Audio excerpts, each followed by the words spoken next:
it's Stacey and I'm so excited that today we're going to be doing our first Quilt As You Go project, and what that means is as we're sewing we're also quilting, and if you look on the back here you can see it's all nicely quilted, and we did that as we sewed the pieces on together. So we're going to be making this really cute table runner. You could also make it any size you wanted, as well as matching placemats. Once you know the technique you're going to see how easy it is, and it's really easy to adapt it to any size you'd like. But for now, I'll give you instructions how to make this table runner. You'll also find the details in the description below. So let's get going and make our first Quilt As You Go project. So I've got my batting here, and that measures 14 inches by 44 inches. And then I've got my backing, and that's 15 inches wide.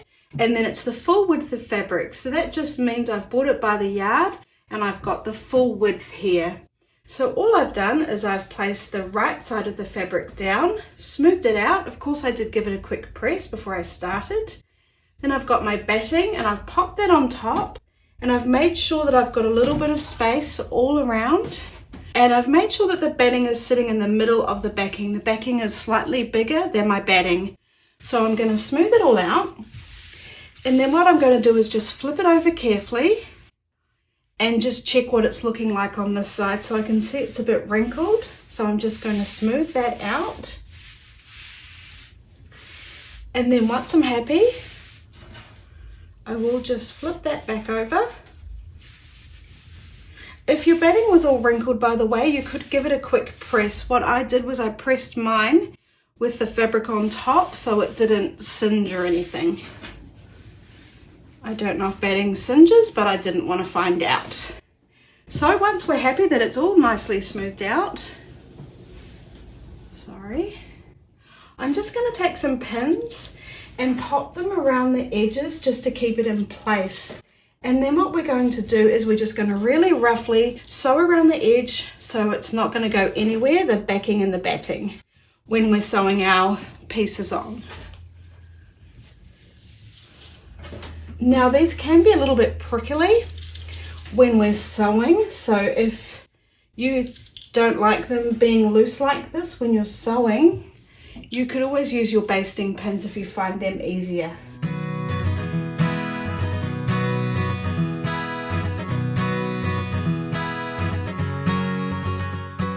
Okay, let's sew. So what we're doing now is we're just basting it, which just means we're just doing a rough stitch just to keep it in place for when we're sewing, and then we will be cutting this off. So I've got my walking foot on. You might want to use a regular foot, that's entirely up to you. And I'm just going to stitch quite close to the edge because, like I said, we will be cutting this off. I'm going to stitch at stitch length 3, so it's a nice big stitch just to get around quite quickly.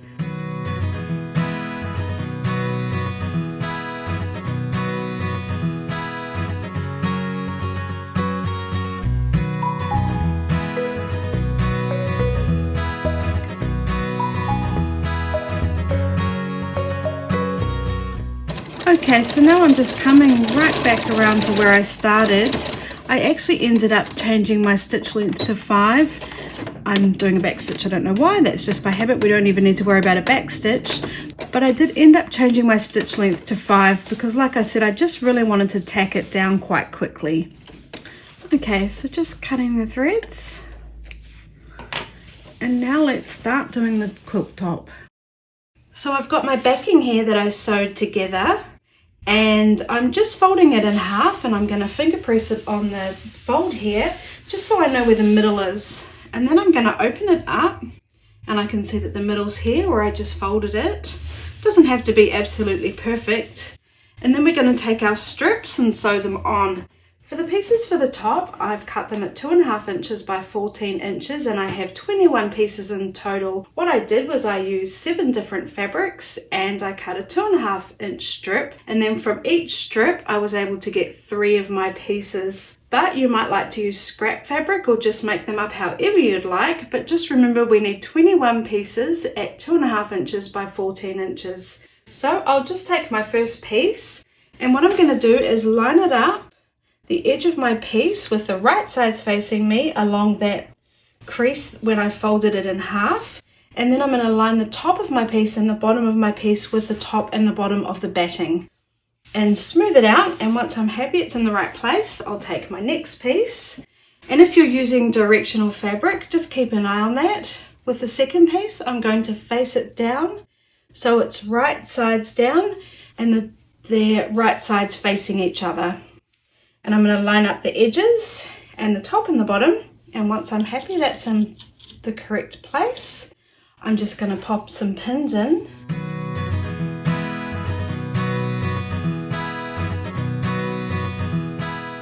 And now I'm just going to sew along that edge.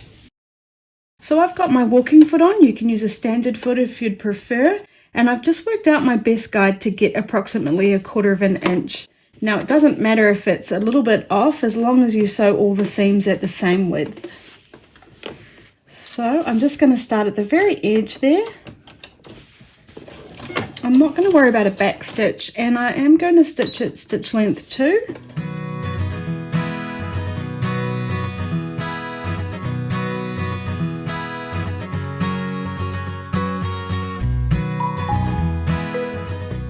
And then coming up to the edge, I'm just going to sew right up to the edge. Lift my foot up, trim the threads, and then I'm going to give that a quick press. So now I'm just going to set the stitches, and I'm just going to be careful of my batting. I don't know if batting singes, but I've never really tried it, but I don't want to find out. So just being extra careful of the batting. Then I'm going to just fold that over, finger press it, make sure it's sitting nice and flat, and then just press.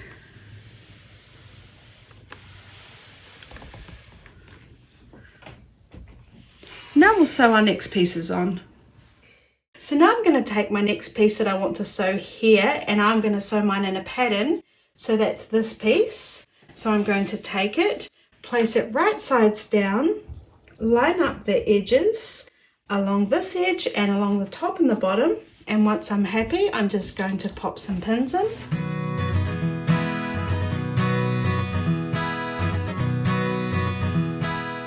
And now I'm going to take the piece that I want to sew here. So this is the last piece in my pattern, so I'm going to come right back to the beginning and take this piece, and this one is directional, so I'm going to make it so it's facing me, and then I'm going to face it right sides together with the piece that's already there, line up those edges on the side and the top and the bottom, and then pin it into place.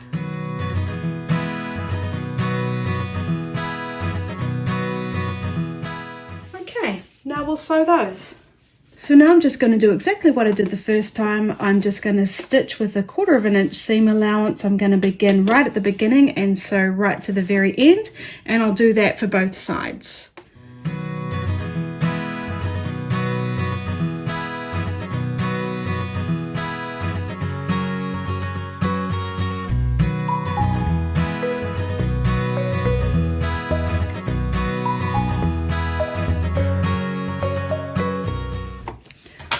Okay, so now let's press those two pieces.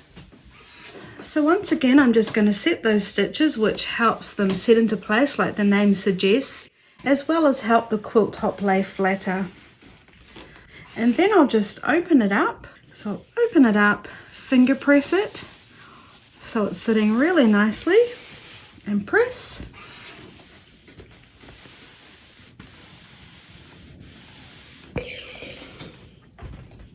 And then I'll do the same for this side, finger pressing and pressing it. I want it to all be sitting really nicely, so I'm just going to give it a once over. And now we'll sew the next two pieces on. So now I'm just going to do exactly the same. I'm going to take the next piece that I'd like to go here, which is this piece. Face it right sides down, line up the edges on the side, the top and the bottom, and then pin it into place. And then I'll do this side.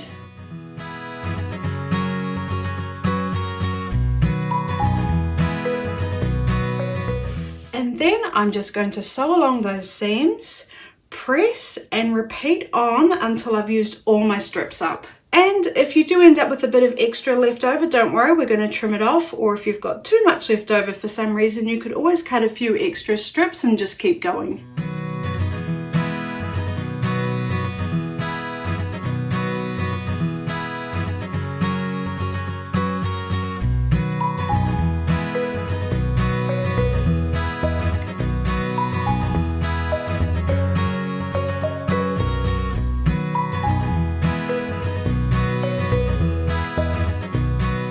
So now you can see I've sewn all my pieces on. I could have put one more at the end here, but I didn't worry about it because I used up all my pieces from the 7 different fabrics. But you could add one on if you'd like. If I flip it over, we can see that it's been quilted because it was quilt as you go, which is really cool. Now what we need to do is square it up and get a really nice rectangle shape. So what I'm going to do is take my ruler, and we're actually going to find the middle. So if I fold it in half, the middle is about here. So I'm going to place my ruler in the middle, and I'm going to cut a line down here first. Now we've got an inch on either side to play with, so we don't have to worry if some of these ends are coming in a little bit. So I'm going to place this seam here on 12, and then what I'm going to do is line up as many of those seams as I can on a line to see if it's looking straight or as straight as it can be. It might not be perfect, and it could also be a bit wonky, so you might want to sort of pull it into shape and get it looking as square as possible before you even start this process. So I think that's looking pretty good. Like if I come along here to 3/4 of an inch, I'll just shimmy that across. That looks good. Now it won't be perfect unless your sewing is absolutely perfect, but that looks pretty good to me. So I'm just going to do that first cut right in the middle there, which is unusual. We don't normally do that. So I'm just going to cut. You can see I've got my first cut there. Now I'm just going to bring it down, line up my ruler with the edge, and finish this bottom piece.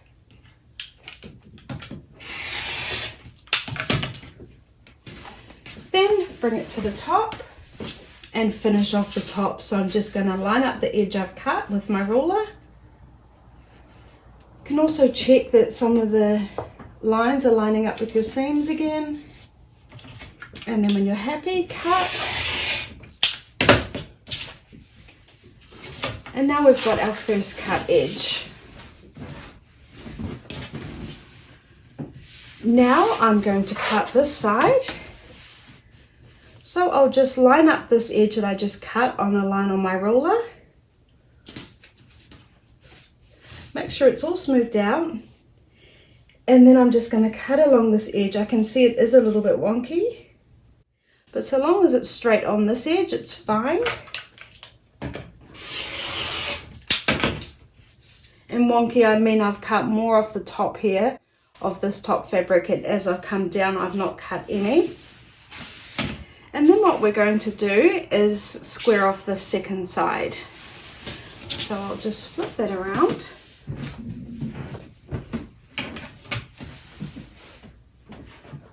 Now I feel like I'm working a bit backwards, so you know what I'm going to do? I'm actually just going to cut the second side.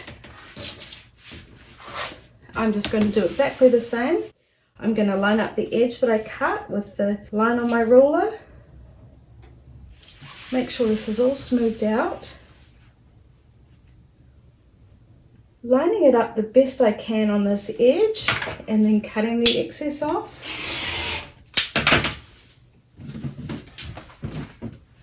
And now I'll do this final edge. Now we did make it a little bit wider than we needed to, just so we had room for error. So if you've got a particular size in mind, I would line it up on the 0.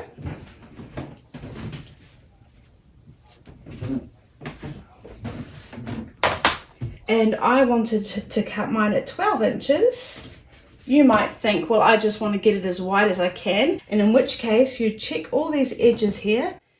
make sure that you're getting all the nice fabrics in there and then just cutting off the minimum amount of excess that you'd like to, or line it up on 12. So it's really hard to work out 12 inches wide when we can't see where 12 inches is up here. So what I'm going to do is just with a pencil, I'm just going to mark a few markings. So I'm going to find 12 inches on my ruler. So 12 inches is here, which makes 0 here. I'm going to make sure it's lined up on the edge, and I'll just do a really light mark, just in a few different spots.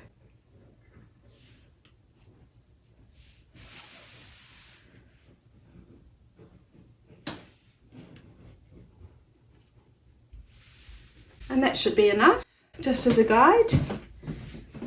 So all I'll do now is once again line up the line on my ruler with the edge of my table runner here, find 12 on my mat, and now I'm just going to line it up with a couple of the little marks that I just made.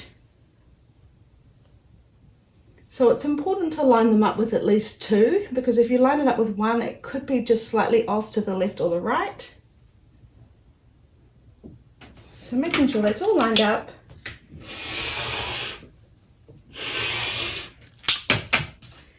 And then I'll just bring that down.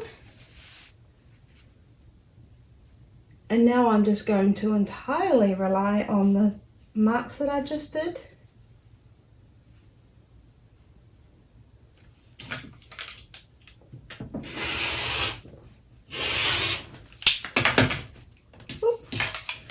Missed a bit there. Okay, so now it's all squared up. So now we need to bind it. So basically it's just a mini quilt. So you can bind it however you would normally bind your quilts. And if you're not sure how to do the binding, I'll put a link in the description below with another video showing you exactly how to do the binding. And I'll see you when it's finished. So there you go, guys. Wasn't that super easy? I do plan to do a few more Quilt As You Go projects in the future, so keep an eye out for them. And we're now wrapping up our donation quilts for National Foster Care. I just want to thank everyone so much for participating. Within our group, we organised 85 quilts to go to comfort cases, and I think there's a few more that will be sent on, which means we're probably going to make just over 100 quilts, and I think that is an amazing effort. And I just think it's absolutely beautiful that children will have handmade quilts to call their very own. Thanks for joining me, and I'll see you next week. Thank you for watching my videos. If you're enjoying them, please like, subscribe, and leave a comment.